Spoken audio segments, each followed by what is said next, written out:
दोस्तों, आज मैं आपको बता रहा हूं TD on on sale of immovable property.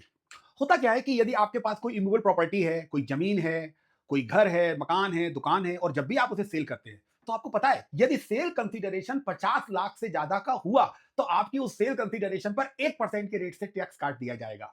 अब मान लीजिए आपने कोई दुकान अपनी 1 करोड़ रुपए की बेची तो 1 करोड़ की सेल पर 1% के रेट से 1 लाख रुपए का टीडीएस काट दिया जाएगा और आपको 99 लाख दिया जाएगा। यानी ये जो टैक्स बर्डन है इसको पे करने की जिम्मेदारी सेलर की है कि बायर की। तो मैंने कहा इसको पे करने की जिम्मेदारी बायर की है, लेकिन इसका बर्डन बायर नहीं झेलेगा बल्कि इसका बर्डन झेलेगा सेलर। यानी ये सेलर के नाम में जाएगा और जब ये टीडीएस कटता है तो इसके लिए सबसे इंपॉर्टेंट है कि बायर और सेलर दोनों लोगों के पैन कार्ड होने चाहिए, पैन नंबर होने चाहिए और उसी पैन नंबर के हिसाब से उस पर टैक्स काटकर जमा किया जाएगा।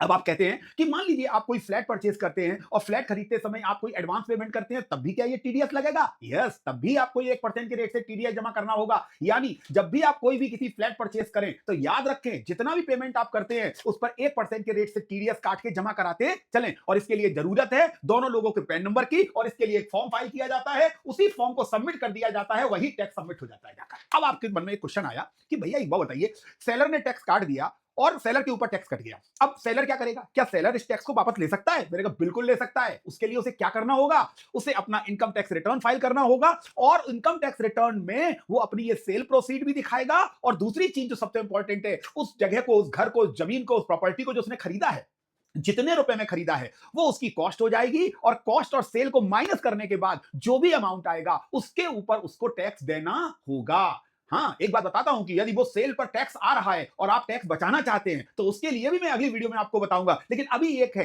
कि जो टैक्स आएगा उसमें से जो भी 1% के रेट से जो टीडीएस कटा हुआ है उसका क्रेडिट मिलेगा। यानी आपकी जो टैक्स लायबिलिटी है उस टैक्स लायबिलिटी में वो 1% के रेट से कटा हुआ टैक्स माइनस कर दिया जाएगा और जो रिमेनिंग अमाउंट ऑफ टैक्स होगा वही आपको देना होगा। पॉइंट आता है, क्या इस टैक्स को बचा सकते हैं? क्या इस बचाने के लिए भी कोई तरीका है? लेकिन ये तरीका जानेंगे अगली वीडियो में। लेकिन इस वीडियो में आप जानेंगे एक चीज कि जो भी अमाउंट ऑफ टैक्स कटा हुआ है उसका आपको क्रेडिट मिलेगा। सबसे इंपॉर्टेंट पॉइंट याद रखिएगा, यदि आप कोई भी लैंड सेल कर रहे हैं और सेल जो लैंड है वो एग्रीकल्चर है तो याद रखिए उस एग्रीकल्चर लैंड पर टैक्स काटवाने की कोई जरूरत नहीं है।